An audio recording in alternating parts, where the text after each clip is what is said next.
Uma boa noite a todos meus queridos irmãos, um grande prazer e alegria poder nos encontrar mais uma vez através desse meio, em mais um culto de domingo. E essa noite estaremos estudando uma profecia, de uma forma diferente, como tinha falado, através de mais uma das histórias da Bíblia. As histórias da Bíblia, de forma especial do Velho Testamento, foram selecionadas e foram registradas de propósito, com um duplo objetivo, com o objetivo de nos ensinar a entender melhor o plano da salvação e também o tempo do fim. E hoje estaremos estudando Daniel capítulo 6, e através dessa história, Deus nos quer revelar, ou Deus nos revelou, através dessa história, como vai ser o tempo do fim e como nos preparar também para aquele tempo. Então eu quero te convidar a abrir tua Bíblia no capítulo 6 de Daniel. Eu vou ler somente uma parte do capítulo e depois, quando você tiver tempo, você leia todo ele para que possa ter talvez mais detalhes dessa história, né, que vão te ajudar a entendê-la melhor. Daniel capítulo 6, a partir do versículo 1, diz assim: Pareceu bem a Dário constituir sobre o reino a 120 sátrapas, que estivessem por todo o reino, e sobre eles 3 presidentes, dos quais Daniel era um, aos quais estes sátrapas dessem conta para que o rei não sofresse dano. Então, o mesmo Daniel se distinguiu destes presidentes e sátrapas, porque nele havia um espírito excelente, e o rei pensava em estabelecê-lo sobre todo o reino. Então, os presidentes e os sátrapas procuraram ocasião para acusar a Daniel a respeito do reino, mas não puderam achá-la, nem culpa alguma, porque ele era fiel, e não se achava nele nenhum erro nem culpa. Disseram, pois, estes homens: nunca acharemos ocasião alguma para acusar a este Daniel, se não a procurarmos contra ele na lei do seu Deus. Então, estes presidentes e sátrapas foram juntos ao rei e lhe disseram: ó rei Dário, vive eternamente. Todos os presidentes do reino, os prefeitos e sátrapas, conselheiros e governadores concordaram em que o rei estabeleça um decreto e faça firme o interdito, que todo homem que por espaço de 30 dias fizer petição a qualquer Deus ou a qualquer homem, e não a ti, o rei, seja lançado na cova dos leões. Agora, pois, ó rei, sanciona o interdito e assina a escritura, para que não seja mudada, segundo a lei dos medos e dos persas, que não se pode revogar. Por esta causa, o rei Dário assinou a escritura e o decreto. Daniel, pois, soube que a escritura estava assinada, entrou em sua casa, e em cima no seu quarto, onde havia janelas abertas, do lado de Jerusalém, 3 vezes por dia se punha de joelhos e orava e dava graças diante de seu Deus, como costumava fazer. Então, aqueles homens foram juntos e, tendo achado a Daniel orando e suplicando diante de seu Deus, se apresentaram ao rei, e a respeito do decreto real lhe disseram: não assinaste um decreto que por espaço de 30 dias todo homem que fizesse petição a qualquer Deus ou a qualquer homem, e não a ti, ó rei, fosse lançado na cova dos leões? Respondeu o rei e disse: esta palavra é certa, é verdadeira, segundo a lei dos medos e dos persas, que não se pode revogar. Então responderam e disseram ao rei: este Daniel, que é dos exiliados de Judá, não faz caso de ti, ó rei, nem do interdito que assinaste. Antes, por três vezes por dia, faz a sua oração. Nós conhecemos o restante da história. Daniel foi chamado e foi jogado na cova dos leões. E por um ato providencial de Deus, ele foi salvo. A Bíblia diz que literalmente um anjo fechou a boca dos leões, ok? Só que esse não é o salvamento de Daniel, esse não é o ênfase que eu quero dar a essa história hoje, mas eu quero chamar a sua atenção a partir do começo da história, né? Aqui, os primeiros versículos, eles descrevem o caráter de Daniel, como ele era Daniel, né? E aqui se mencionam 3 palavras para descrever Daniel. Daniel era fiel, ele era sem culpa e sem erros, não tinha nenhum erro nele. Talvez utilizando outras palavras, Daniel era fiel, ele era honesto e ele era diligente em tudo aquilo que ele fazia. E por causa disto, o rei Dário colocou ele num lugar de preeminência dentro do seu governo. Colocou ele para ser um dos 3 presidentes que ajudavam a administrar seu império, e ainda queria colocá-lo acima desses presidentes, né, para ser um segundo somente depois dele. Queridos, a primeira lição que nós aprendemos aqui nessa história é que Deus honra aqueles que o honram. Alguns anos atrás, eu conheci um jovem adventista do 7º dia que tinha acabado o 2º grau e colocou no seu coração o desejo de fazer uma faculdade. Só que ele sabia que teria um grande desafio. No Equador, minha terra, não existem leis que amparam sabatistas, né, guardadores do sábado, para terem esse dia livre de provas ou de aulas ou algum outro tipo de trabalho. E ele sabia que haveria de enfrentar esse grande desafio, mas ele colocou no seu coração de que, independente do que for, seria fiel a Deus. Ele olhava muitas vezes para amigos adventistas, né, da sua igreja e de outras igrejas, e ele via como, às vezes, cursos que normalmente se terminariam em 4 anos, eles terminavam em 5, às vezes terminavam em 6 anos, por causa do sábado. Porque, que eu saiba até hoje, não existem leis que amparem os guardadores do sábado, né, por questões religiosas. Mas ele colocou isso no seu coração e disse, não, eu vou ser fiel a Deus. Chegou lá na faculdade, se inscreveu certinho, começou a fazer seu curso, e ele disse, vou tentar ser o melhor da sala, estar sempre atento, dar meu melhor. E assim foi. Esse menino era aquele tipo de jovem que era o primeiro a chegar, o último a sair, que sempre se colocava à disposição do professor. Cada vez que se pedia para fazer um trabalho, tentava dar sempre seu melhor, pesquisando com detalhes para entregar os melhores trabalhos. Foi passando o tempo e estava chegando também já a hora das provas parciais e das provas também bimestrais e logo também as provas semestrais, né? E esse menino, ele já sabia que daí a um mês mais ou menos teria uma prova bimestral. Quando ele foi ver aí o quadro, né, das datas, viu que uma das matérias cairia no sábado.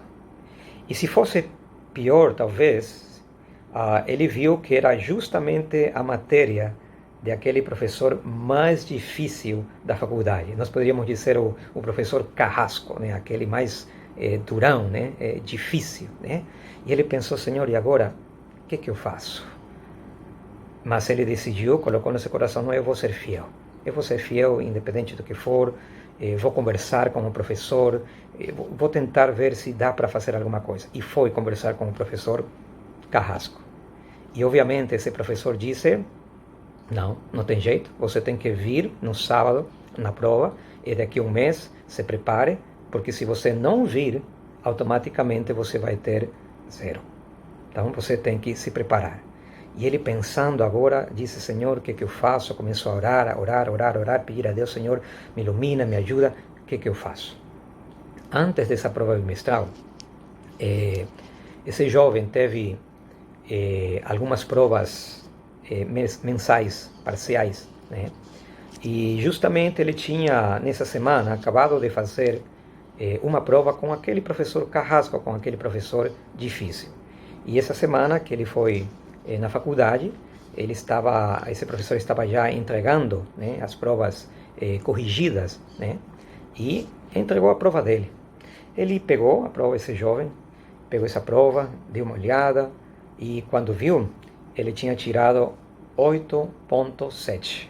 Ele ficou feliz, mas ele continuou analisando a prova que ele tinha realizado, e de repente ele ficou olhando, olha, aqui parece que tem um erro, parece que tem alguma coisa errada, não está legal.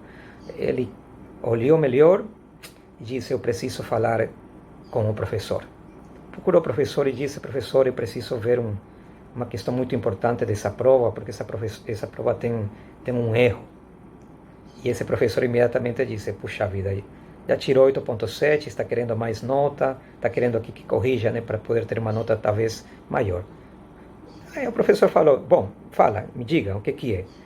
Dá uma olhada aqui, professor, na pergunta número 4. Né? Aí tem 2 questões para serem respondidas. Se o senhor der uma olhada aí, você vai ver que, na realidade, eu respondi errado. Mas o senhor corrigiu como se estivesse certo. E por causa disso eu tenho essa nota, mas na realidade eu respondi errado. Quando o professor escutou ele, viu para ele, ele pensou talvez, que classe de jovem é esse aqui? A prejuízo próprio, ele vem aqui e me disse que tenho que corrigir a prova porque não está bem corrigida, mas acontece que isso vai prejudicar ele? Que classe de bicho raro é esse jovem? Pegou a prova e disse, tá bom, vou corrigir aqui. E aí colocou o jeito certo, né? E colocou também a nota certa. Sabem quanto tirou agora? 7. Alguém poderia pensar, bom, ele poderia ter ficado quieto, ele poderia ter ficado calado e nada teria acontecido. Só que esse jovem tinha princípios. E ele vivia sua vida em tudo que ele fazia de acordo com esses princípios. Aquele professor Carrasco levou essa experiência aí na sua mente durante um tempo. E sabem o que aconteceu? 4 dias antes da prova bimestral que ele haveria de aplicar na sala desse jovem, esse professor, aparentemente de coração duro, difícil, né? Professor Carrasco, chamou esse jovem adventista e disse, olha, eu estive pensando um pouquinho nesse teu pedido de fazer a prova em outro momento.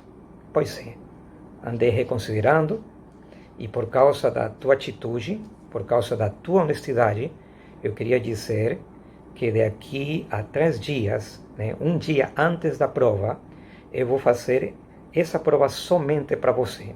E eu vou digitar uma prova exclusivamente para você, então, por favor, se prepara. Você vai fazer antes, mas vai ser uma prova diferente, se prepara.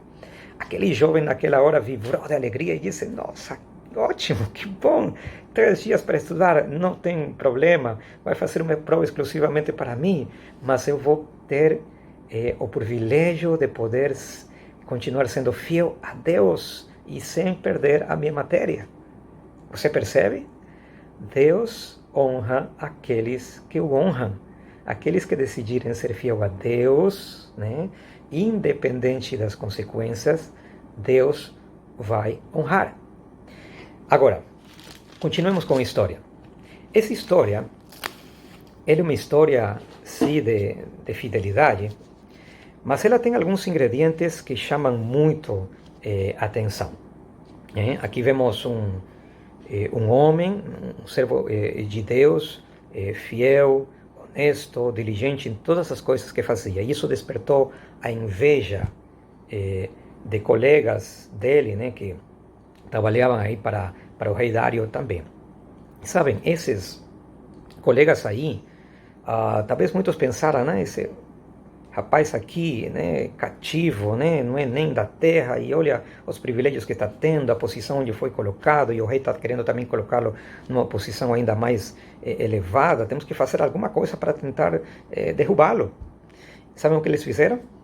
Foram procurar pesquisar a vida dele em todos os lugares. Provavelmente eles foram lá na praça comercial, vamos dizer assim, onde ele trabalhava, para saber se de repente ele estava devendo ou se de repente fez alguma transação errada. E sabem o que encontraram?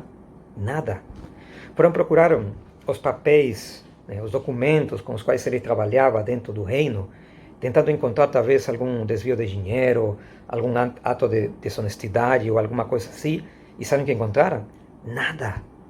Provavelmente foram lá no bairro onde ele morava e perguntaram aos vizinhos: olha, como Daniel trata a esposa, seus filhos, como que ele se comporta aqui? E provavelmente os vizinhos falaram para eles: olha, esse aqui é um excelente vizinho, uma boa pessoa, respeita, ama a esposa, os filhos, ele ajuda também muito a gente aqui, uma pessoa incrível. E sabem, procuraram aqui, lá, e não encontraram absolutamente nada, queridos. Este é o caráter do povo de Deus no tempo do fim. Certo? Sabem, o único jeito que eles encontraram para tentar derrubar Daniel, como eles mesmos planejaram, foi em questões relacionadas à sua fé. Porque em qualquer outra questão, eles não encontraram absolutamente nada. Eles poderiam ver somente um homem honesto, diligente, fiel em tudo aquilo que fazia. Então, uma segunda lição que você e eu precisamos aprender aqui é a seguinte, meus irmãos. Nossos vizinhos, nossos amigos e qualquer outra pessoa, né, eles não podem encontrar em nós nenhuma queixa ou talvez algum jeito de apontar o dedo contra nós nas questões que têm a ver com o nosso serviço, com o nosso relacionamento com a família, nosso relacionamento familiar, né? Porque como povo de Deus, somos um povo que reflete o caráter de Cristo e que deve viver de acordo com os princípios da sua palavra, né? Nossos amigos não podem ver, talvez, um Giovanni que está devendo para todo mundo, que maltrata os filhos, que maltrata a esposa, que é desonesto, que talvez fala palavras duras, fortes, né? E esse é o linguajar que ele utiliza com as outras pessoas, né? Então, se um dia alguém criticar você, alguém acusar você, mas em questões relacionadas com a tua fé, se sinta feliz, se sinta orgulhoso, porque se for nisso, tudo bem. O que não pode acontecer é que as pessoas apontem o dedo para nós, critiquem para nós, ou condenem nós em questões que tenham a ver com honestidade, que tenham a ver com o nosso trabalho, um trabalho que deve ser bem feito aí no lugar onde nós servimos, né? Ou talvez na escola onde estudamos, na faculdade que nós realizamos, entende? Podem, se forem questões de nossa fé, amém, se sinta orgulhoso. Que não seja, talvez, em questões relacionadas, como falei, com honestidade, nosso serviço, ou talvez nosso relacionamento com os nossos semelhantes. Ok? Bom, eles tiveram agora finalmente um plano aparentemente incrível para poder se livrar aqui desse Daniel e tentar derrubá-lo, né? E esse plano consistia em ver alguma coisa relacionada à sua fé. E aí foram lá no rei e disseram o seguinte: nós aqui nos reunimos, né, presidentes, sátrapas, líderes aqui, e queremos que o Senhor, né, falando com o rei Dário, possa estar assinando o seguinte decreto, né? Um decreto onde durante um espaço de 30 dias, nenhum dos adoradores do império vai poder orar, né, a qualquer outro Deus. Nós poderíamos dizer adorar a qualquer outro Deus, mas somente ao Senhor, né, como uma forma de expressar sua fidelidade ao Senhor, de expressar seu desejo de servir ao rei, né? Durante esses 30 dias, ninguém vai poder adorar, orar a outro Deus, senão somente ao rei, certo? Pareceu bem a Dário fazer isso, e a Bíblia disse que ele assinou um decreto, né? Um decreto que eu quero que perceba que é um decreto que tem a ver com adoração. Isso se valendo do poder, vamos dizer assim, religioso que Dário tinha. Mas Dário também tinha poder político. E usando de seu poder político, olha só que interessante, acrescenta ao decreto de, durante um espaço de 30 dias, adorar somente ao rei, acrescenta também um decreto de morte, ou pena de morte, para todos aqueles que não obedecessem o decreto de adoração. Pena de morte através da cova dos leões. Interessante. Te pergunto, isso aqui se parece ao tempo do fim? Sim. Nós estudamos ontem, sábado, que na história de Daniel, né, capítulo 3, né, os três amigos de Daniel, Sadraque, Mesaque e Abednego, que a estátua que Nabucodonosor ergueu, né, aí nessa estátua estão incluídos algumas das características e detalhes que vai acontecer no tempo do fim. E aqui estamos tendo uma história muito semelhante a essa outra história, né, onde um rei, né, convoca a todos os adoradores do império, independente da sua religião, fazendo de lado qualquer tipo de diferença doutrinal. Durante um espaço de 30 dias, somente o rei poderia ser adorado e somente a ele se poderia orar. Interessante, um decreto de adoração.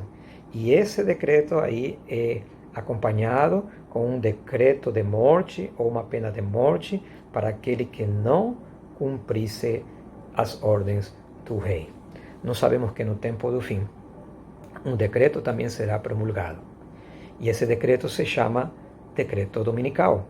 Eu vou repetir os mesmos princípios, né, que falamos no sermão anterior. Esse decreto dominical, né, será lançado ao mundo para que todo mundo faça do dia domingo o dia de repouso, né, o dia de adoração a Deus, certo? Tá. Mas olha só que o que vai acontecer, vamos dizer assim, no tempo do fim. Na realidade, o tempo do fim já é agora, né? Assim como aqui na história de Dário, ele une as religiões do mundo num decreto de adoração, de adorar somente ao rei. No tempo do fim, as religiões do mundo também vão se unir, né? E uma vez as religiões unidas, vão se aproximar do governo de cada país para oferecer sua ajuda a fim de solucionar os problemas do mundo. Violência, crimes, corrupção, fome e guerras. E como parte dessa proposta de ajuda, vão pedir para o governo de cada país que se estabeleça um dia comum de adoração entre todas as religiões do mundo, né? As igrejas elas vão se unir, não vai acontecer de que vamos ter somente uma religião só, né? Cada religião vai conservar, vamos dizer assim, seu credo, sua doutrina, seus princípios, certo? Mas o pedido será que as igrejas se unam em pontos comuns de doutrina, né? Na adoração a Deus num único dia, o dia de domingo, com o objetivo de que essa unidade ajude a resolver os problemas do mundo. Então, as igrejas unidas se aproximarão do governo de cada país com essa proposta, vamos dizer assim, para pedir ao governo de cada país, né, que se estabeleça uma lei dominical a fim de solucionar os problemas do mundo, né?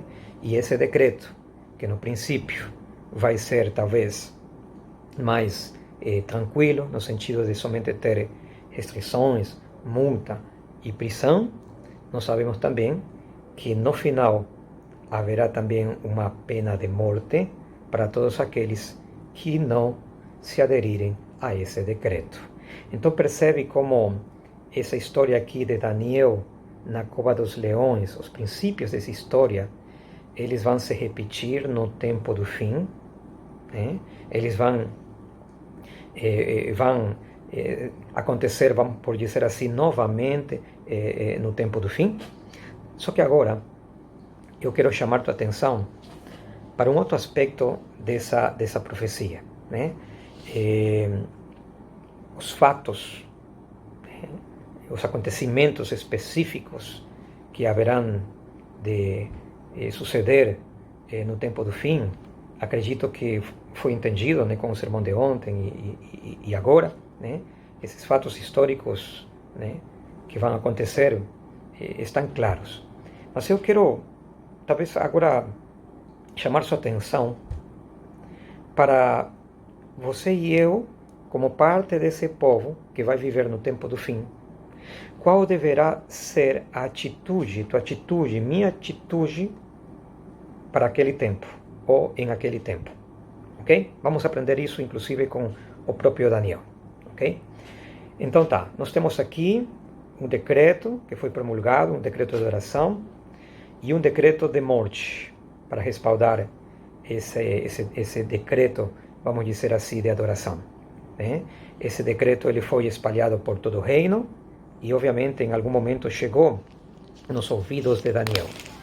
E olha só agora a atitude de Daniel, assim que ele fica sabendo do decreto, no versículo número 10. Daniel, pois, quando soube que a escritura estava assinada, né, que o decreto estava assinado, entrou na sua casa, né, em cima do seu quarto, onde havia janelas abertas ao lado de Jerusalém, e por 3 vezes ao dia orava e se punha de joelhos, né, e orava a Deus. Interessante. Agora, os inimigos de Daniel foram ver ele se haveria de estar obedecendo ou não o decreto do rei, e quando foram procurar ele, no versículo 11 diz que acharam Daniel fazendo o quê? Orando e suplicando a seu Deus. E quando os inimigos de Daniel foram dar queixa ao rei, disseram bem especificamente ao rei o seguinte: olha, este Daniel, que é dos exiliados de Judá, ele não faz caso do teu decreto e por 3 vezes ao dia ele faz a sua oração. Queridos, quando Daniel ficou sabendo do decreto, o que ele fez? Ele se queixou, ele começou a murmurar, ele se desanimou da fé e disse: olha, nunca mais eu vou voltar a adorar esse meu Deus, porque olha só, eu tenho sido fiel a ele, e olha como ele está me respondendo, né? Tantos anos de fidelidade, e agora olha só o que está acontecendo. Não, em nenhum momento. Queridos, sempre que na nossa vida aparecerem dificuldades, tormentas, tristezas, todas elas são um convite para orar. Quando, às vezes, a tragédia bater à tua porta, quando a incerteza, quando os problemas, as preocupações chegarem perto de você, todas elas são um convite para orar. Não é tempo de se queixar, não é tempo de murmurar, não é tempo de desanimar, é tempo de orar, assim como fazia Daniel. Mas eu quero te chamar a atenção para uma outra questão ainda mais interessante, né? Eu acredito que Daniel poderia ter resolvido esse problema bem simplesinho, né? O rei disse que não se poderia orar a nenhum outro Deus, né? O costume dele era orar na casa dele, com as janelas abertas. Pois é, 30 dias passam rápido, eu acho, né? Ele simplesmente, durante esses 30 dias, poderia ter simplesmente fechado as janelas, ninguém ficava sabendo, né? Portas fechadas dentro de casa, ninguém poderia dar uma olhada e ver se realmente estava cumprindo ou não, e acabou. Assim como o jovem do começo da nossa história, ele poderia também ter resolvido o seu problema facilmente. E o jeito era simplesmente ficando calado, não falando para ninguém que Não falando, aliás, para o professor, né, que ele tinha errado ao corrigir a prova, colocando nota a mais, quando na realidade tinha tirado menos. Não poderia ter sido resolvido desse jeito? Sim. E Daniel também poderia ter resolvido o problema desse jeito. Mas eu quero que entenda agora uma coisa que é muito importante. E a partir de agora, eu quero te apresentar o testemunho de uma janela aberta. As janelas abertas da casa de Daniel eram muito mais do que janelas que se abriam para talvez entrar ventilação. Janelas abertas talvez para que o sol entrasse, né, e pudesse talvez em tempo frio dar um pouco de calor, por assim dizer, dentro de casa. As janelas abertas da casa de Daniel eram um sinônimo do seu testemunho e da sua vida pessoal. A Bíblia diz que ele abriu as janelas, né, e orava por 3 vezes ao dia, como costumava fazer. As janelas abertas na casa de Daniel eram seu costume, em outras palavras, seu estilo de vida. Está me entendendo? Durante anos e anos, os vizinhos de Daniel, os amigos de Daniel, as pessoas que passavam pela frente da sua casa em horas determinadas do dia, eles poderiam ver a Daniel aí, de janela aberta, ajoelhado e adorando seu Deus, orando, suplicando, né? E cada vez que esses amigos, esses vizinhos passavam por aí, eles talvez falavam: olha só, olha Daniel aí orando. E esse Daniel de joelhos era um testemunho acerca do Deus no qual ele acreditava. Então, fechar janelas, né, na casa de Daniel, a única coisa que poderia talvez significar, ou que poderiam pensar depois amigos e vizinhos: ou Daniel está doente, ou Daniel morreu, ou Daniel desistiu da sua fé. Está me entendendo? Né? Então, Deus nunca tinha falhado com Daniel. Por que Daniel haveria de falhar agora, justamente nesse momento que ele estava sendo provado? Né? As janelas abertas da casa de Daniel eram um testemunho da sua fé, do Deus no qual acreditava. Te pergunto, as janelas do testemunho pessoal estão abertas ou estão fechadas? Sim? Tenta raciocinar comigo. Quando, de repente, eu sou um jovem adventista que estudo numa escola ou talvez numa faculdade, já estou 1 ano, 2 anos, quem sabe 3 anos estudando nessa faculdade, aí com um círculo de amigos e de colegas, e depois de 3 anos estando aí, participando todos os dias de aulas, etc., e ainda as pessoas não conhecem que sou adventista do 7º dia e não conhecem a minha fé particular, te pergunto, isso é janela aberta ou janela fechada? Janela fechada. Quando, de repente, aí mesmo na sala de aula, quando você faz suas provas, e aí de vez em quando você faz uso da cola, por assim dizê-lo, e teus amigos percebem, tenha certeza. Eu tenho certeza até que teus professores percebem, e eu te falo isso porque eu já fui professor durante muito tempo. Esse momento aí é uma janela aberta ou uma janela fechada? Quando dentro de teu lar há tantos conflitos, né? Há tantos problemas, e não há diálogo, não há conversa para tentar resolver esses problemas, e às vezes dentro da tua casa se escutam gritos, uma voz forte, talvez um recriminando o outro, e teus amigos, teus vizinhos escutam. Isso é uma janela aberta ou uma janela fechada? Mas quando você decide, cada vez que você vai no seu serviço, talvez levar um livro, um DVD, um folheto, cada dia, né, para entregar para algum amigo, para entregar a algum colega lá na escola, na faculdade, no serviço, e você tem isso como um hábito na sua vida, isso é uma janela aberta ou uma janela fechada? Querido pai ou mãe, quando teus filhos veem você E eu não estou falando da hora do culto familiar.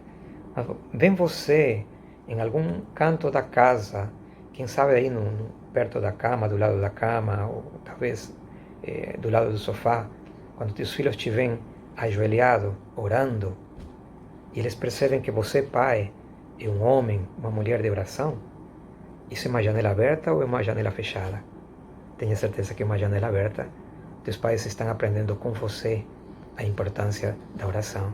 Quando você levanta o altar familiar dentro de casa, e há cânticos em casa, e a Bíblia é aberta, e as historinhas de crianças são contadas para nossos pequenos todos os dias em casa, isso é janela aberta ou janela fechada? Com certeza é uma janela aberta para tus filhos também. Queridos, como está a tua janela hoje? Aberta ou fechada? O testemunho da tua vida está fazendo que muitas pessoas sejam atraídas a Jesus? Ou será que o testemunho da tua vida, das tuas decisões, das escolhas que você faz a cada dia, estão afastando as pessoas de Jesus? Eu não sei, mas eu queria convidar essa noite você a orar junto comigo, para que, se por acaso até agora nossa janela tem estado fechada, vamos dizer para o Senhor: Senhor, me perdoa por ter mantido fechada essa janela durante tanto tempo, me ajuda a abri-la, quero abri-la, para que através de mim, através da minha família, outras pessoas possam conhecer Jesus. E se de repente tua janela está aberta hoje, mas talvez está meio entreaberta, quase aberta, pouco aberta, vamos pedir a Deus para que possamos abrir plena e totalmente, para que tudo o que fazemos em nosso dia a dia, em nosso estilo de vida, possa ser um testemunho do Deus no qual nós acreditamos. Os eventos do fim, descritos aqui em Daniel capítulo 6, eles nos dizem de acontecimentos específicos que haverão de passar naquele dia.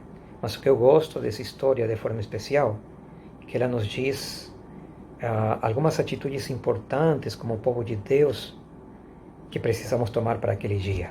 E uma dessas questões importantes é a questão do testemunho pessoal. Por isso, meu querido, sejamos janelas abertas, permitamos que as pessoas vejam Jesus através de nós. Vamos orar, vamos inclinar nossos olhos e vamos entregar o coração a Deus. Querido Deus, muito obrigado pela tua palavra, muito obrigado porque o Senhor abre nossa mente e nos ajuda a entender melhor teus planos e teus propósitos. E Pai, estudando a tua palavra agora, talvez a gente está percebendo, Pai, que muitos de nós aqui, que estamos participando, Senhor, desse momento do culto, temos fechado a janela de nosso testemunho pessoal, e por causa disso talvez muitos não estão conseguindo ver Jesus em nós. Temos fechado nossa janela de nosso testemunho pessoal, às vezes com escolhas erradas que fazemos, com atitudes erradas que temos dentro de casa, ou talvez no serviço, ou simplesmente porque calamos perante amigos, vizinhos, parentes e colegas, calamos acerca da mensagem que o Senhor tem compartilhado com a gente. Senhor, nos perdoa, porque essa noite nós queremos te pedir que nos dê a força e o poder que precisamos para abrir essa janela, para que através dessas janelas abertas o mundo possa conhecer Jesus. Queremos entregar nosso coração, queremos pedir a tua bênção sobre cada lar que está escutando esse momento, cada criança, nossos filhos.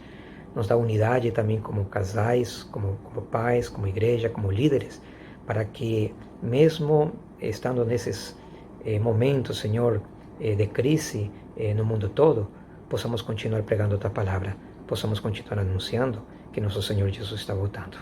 Pedimos isso em nome de Jesus. Amém. Amém. Querido, que Deus te abençoe. Até uma próxima oportunidade.